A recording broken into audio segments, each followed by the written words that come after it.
In this video, I want to tell you the 5 things every man should have by the age of 30.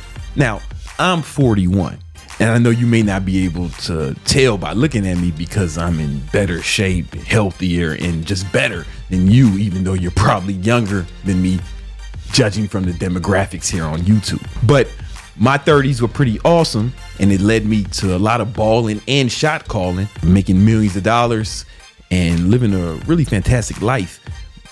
But had I not done these 5 things in my 20s, I would not have been able to have that good life in my 30s and then an amazing life in your 40s, right? Your life should keep improving, right? If you have the right habits and you accomplish the right things. That's why we're going to talk about the 5 things you need to have by age 30 for your 30s to be amazing. It really sets you up for elite level balling in your 40s like yours truly. So the first thing you need to have some real skills by age 30. You got to be really good at something, preferably many things. If you really have your skills up, what's going to happen is you're going to be more valuable, and it's going to be easier for you to make money and acquire capital. And the thing is, you don't just want to have one skill. All right. So let's just say for me, I'm really good at marketing. That's cool if I'm just good at marketing, but also I'm good at sales. Statistically, one of the best in the world. I don't want to get into all that. Like a good combination of skills. And this makes you more valuable because if somebody's just good at sales, then they can only do sales. And that's cool. You can make a lot of money doing sales. Or if somebody's just good at marketing, they can make a lot of money doing just marketing. But if you have both, now you're like more valuable. You can start a business if you're good at both of those. Let's say we add something to this list. Let's say now you're good at, actually creating products or services. P&D. Now you're super valuable. Now you can actually do everything yourself. And even if you don't do everything yourself in the business, let's say when you hire people to do these jobs, they can't bullshit you, right? Because you're proficient in each level. For example, when I first started my business, I was an online trainer at first, right? So I was good at, that's the P&D, product and service, right? Good at online training. And also I was good at sales, right? So I was doing all the sales for the company, but also doing all the marketing. Once I started hiring other people to do the other things, the first things was the marketing, because I knew how to run Facebook ads and Instagram ads and YouTube ads. These marketing fucking companies, they couldn't bullshit me. I knew what a good campaign looked like. I knew what KPIs needed to be hit to be successful. But if you don't know these things, then you're reliant on the other people. Or like when a sales person tries to bullshit you, oh, the leads are bad or whatever, they can't bullshit me, right? Because here's a funny thing about having a business. The marketing team will always try to blame the sales team, and the sales team will always try to blame the marketing team. But if you don't have experience in both of them, you might take one of the group's word for it. I know that they're both full of shit and I'm gonna hold them both accountable. And obviously I can do this too, right? It just makes you more valuable when you have multiple skill sets together. Does that make sense? You don't have to build all of these skills at once, and they don't even have to be these skills. But if you can have a combination of skills that work really well together, then that's when you really become more valuable and you can really make a lot of money for yourself. But also, if you're really good at one, that may be enough. Now, how do you get good at something? We got to bring up the trusty skill acquisition matrix. Y'all seen me talk about this before. According to Malcolm Gladwell's book, Outliers, and a bunch of other research said 10,000 hours makes you like world class, one of the best in the world. I think that 20,000 hours makes you one of the greatest of all time. 100 hours, you're not bad. You're not fucking good, but you're not bad. People ain't making fun of you and shit, At 1,000 hours, all right, this guy's good. At 2,000 hours, really good. 5,000 is amazing. Again, 10,000, one of the best in the world. 20,000, one of the best ever. So if you're in your 20s right now, how do you get good at these things by 30? It's just how much time you want to spend. And now I'm rounding with this. These numbers are rounded and not exact. Don't be a fucking nerd about it. But this is how long you take depending on how many hours a day you want to spend on it. And if I were you, I would track these things. The beauty of tracking how much time you spend on acquiring the skill. Once you decided what skills you want to acquire. For example, let's say you wanted to get good at something, right? and you may be, I've been working on this for so long, and you start getting frustrated because you're not as good as you want to be. A lot of people will just give up. They'll be like, oh man, this ain't for me, man. I tried it wasn't good. Or they say I'm not good at it, like a hoe, like a punk. But the beauty is, if you're tracking it, right, you may look and say, oh, I only got 50 hours of fucking practice with this. I'm not even supposed to be good yet. You know what I'm saying? And it's more motivating to me because there's a few things I'm still working on. You never stop acquiring skills, and there's new skills that I'm trying to acquire now. And when I start to get a little frustrated, I just look at my data because I track it, how many hours I spend on these things. And I'm like, oh, I've only got so and such hours. I don't even have enough hours to be good at this yet. You know what I'm saying? You put 1,000 hours into anything, you're going to be fucking good. Like literally anything. And this is how long it'll take you, depending on how many hours a day you want to spend on it. You get what I'm saying? So that's number one. You got to have skills. The second thing you need is a strong, healthy body. Here's the thing. At age 30, it's not as easy to stay in good shape. When I was in my 20s, I could fucking get drunk, sleep 3-4 hours a night, and still be in relatively good shape. I was deliberate about what I ate, but I wasn't tracking it the way I am now. It's so much easier to stay in shape when you're in your 20s. The hormones are different, but in your 30s, that metabolism changes, right? Hormones change, everything's changed. And this is why you see, a lot of the girls you went to college with, man, by the time they're 30, man, these hoes is fat. You know what I'm saying? Or like the guys, they're all out of shape. They got bellies and shit, looking crazy. It doesn't have to be like that. If you really focus on your fitness in your 20s, building up your body and building the right habits, you can glide right into your 30s and really be in great shape. If you're in your 30s and you're in fantastic shape, that's like more attractive to women than like a fucking kid.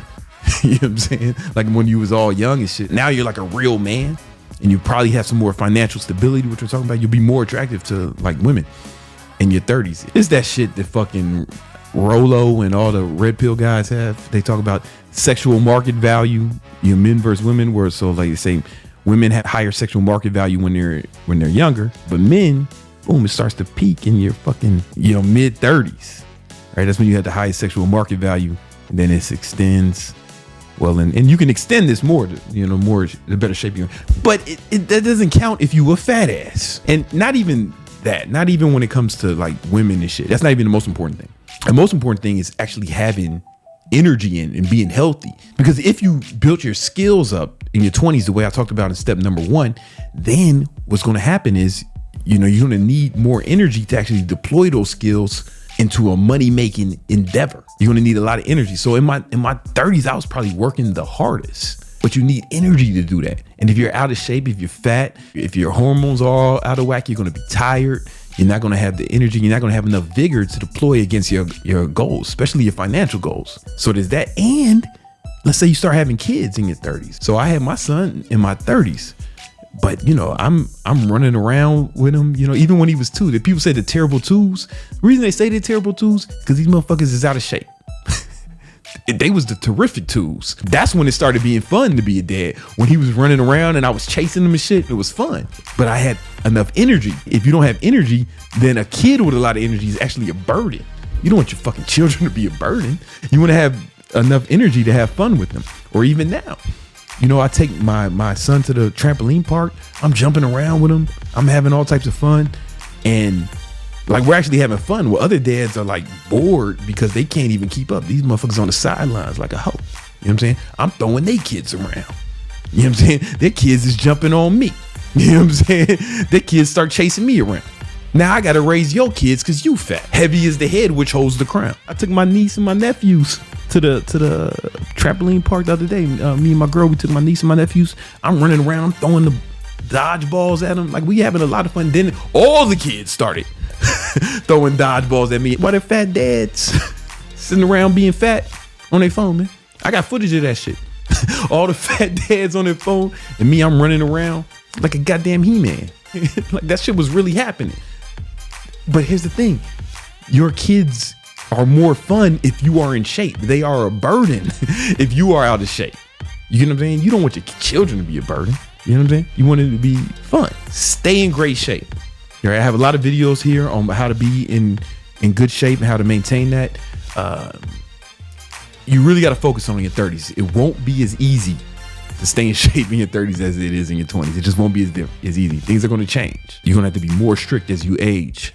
Number 3, you're going to need some financial stability. You're going to have to really lay that foundation in your 20s so you can have like some real money in your 30s. Because in your 30s, you're probably going to have to start taking care of your family. You know, maybe you're going to have a family, or maybe your parents, you know, maybe they're getting old. Maybe you have to take care of them.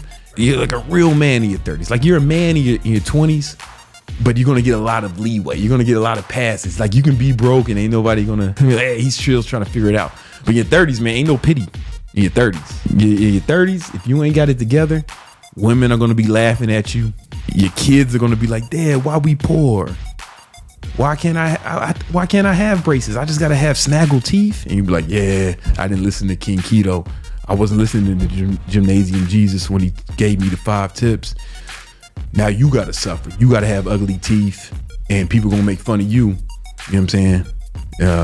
So it's my fault that all the kids make fun of you and throw rocks at you on your way home from school every day. Cause I ain't take my finances serious. Anyway, it builds character, man. Getting hit with them rocks. You don't want that. You want to be able to take care of your kids, whatever they need. I was in my 20s when my father killed himself and I had to take care of my family. I was 24. Yeah, I wasn't in a position then, but I had to work. I worked in my 20s and I got in a position now. You know, my mom don't have to worry about nothing. You know, I take care of everything she needs. You know, my sister needs something, I got her. You know, my niece. My nieces and nephews, when their father passed, I was like, all right, don't worry about it. I'm gonna take care of them. You know, my son, anything he needs, he gets. You know what I'm saying? It's like he ain't got to worry about shit. And they have a better life as a result. They're not struggling for shit. And that's because I took shit seriously. And you want to be that kind of man. You know, like people need to be able to depend on you in all ways, right? Like you got to be the man. Like to be the man, you got to be the man. And part of that is financial stability. So you got to take it real seriously. The 4th thing you need by your 30s, you got to have discipline. I know that in your teens and your 20s, most of you guys are going to like fuck around a lot and indulge in a lot of vices and go through the male hoe phase and all that other shit. You know, it's fine. If you feel like that's something you need to do, cool. But at some point, you're going to have to like really become disciplined. You can't have the strong body. You can't build the skills. You can't have the financial stability without discipline. Like discipline is the major key. Here's the thing. Even if you do get money, if you don't have discipline, it's going to cause you more harm than good because you won't be able to restrain yourself from indulging in the opportunities that are presented to you. You get what I'm saying? You know, I got millions of dollars, you know, like I've done really well for myself. But if y'all had as much money as me, like most of you guys wouldn't be waking up at fucking 5 a.m., 4:35 a.m. You'd be sleeping in, you'd be partying, you'd be at 11. I live walking distance from the biggest strip club in Miami. Like I can go there, you know what I'm saying? Like, but I don't, you know, because I'm fucking focused, you know? I don't think most of you guys would do that. I don't know. I don't think you guys have the restraint. Like I got fucking millions of followers and millions of dollars and I fucking look like the Oscar statue on steroids. Imagine the kind of restraint I need to have to stay focused on my goals and not end up, you know, with a bunch of fucking baby mamas and shit, you know? Imagine that if you don't have the discipline, then you're gonna fall victim. You're gonna fall victim to all the shit that's gonna come in your path. You know, women who are gonna try to take advantage of you, people who are gonna try to take advantage of you, or just your own vices. You'll fall victim to your own vices, and you'll just have a bunch of funny stories to tell, and you will look back at your life and wonder what could have been had you been focused. And the fifth thing you need by the time you're 30 is a strong squad. You need a crew of strong homies. The American poet Sean Carter said on his first album, man was only 26 years old. On his first album, there's a song called "Feeling It," and in that song, Sean goes on to say, Jay-Z, man, you guys know, he said, "If every nigga in your crew is rich, your crew is rugged. No one could fall because everyone will be each other's crutches." If you have a strong crew of guys, if anything happens to any one of you, if you're really solid, you can help each other out. It's almost like insurance, but you got to be that guy too. You got to be worthy of that crew. And how do you get that crew? Well, on your way up, when you and your guys are building, you got to be helping each other out. You got to be looking out for your boys. My mom told me when I was a little kid, I never forgot this shit. She said, if you want to have good friends, you got to be a good friend. You get what I'm saying? So like when my boys ask me for something, I'm always asking my boys, how can I help you, man? Is there anything I can help you with? And I try not to ask for favors. I try to see how I can be beneficial to my homies. If anybody does do something for me, I try to make sure they get more out of it than I get from it. You get what I'm saying? And this way you build a strong circle of friends, and you want to help your friends make money, help your friends succeed. Remember, if everyone in your crew is rich, your crew is rugged. No one could fall because everyone would be each other's crutches. Something happened to one of my boys, his business got fucked up, or anything can happen. I just be like, yo, don't even worry about it, man. We'll put our heads together. We'll figure something out. If something happened to me, I just hit up one of my boys, yo, let me sell for you. Let me do something with your sales team. Let me run your marketing. Let me do your ads till I get back on my feet. You know what I'm saying? But I'll still make him some money, right? But I got a crew of people who will help me. It's the best insurance you can have. If you acquire these 5 things, by the time you're in your 30s, man, your 30s will be fantastic, as mine were. And it'll really set you up for some elite level balling in your 40s. With these 5 things, life will keep getting better. Some people think 40 is just old and it's time to retire and it's time to just be out. Nah, man, I mean, shit, it looks like my 40s is gonna be better than my 30s. My 30s was better than my 20s. And I had some good ass 20s, you know? It's just your whole fucking life can keep improving if you have these things. And if you're missing any one of them, life's gonna be a struggle, man. It's gonna be a lot harder than it needs to be. Pause. I got videos around here to help you with that, especially with discipline. You want to check that shit out right now.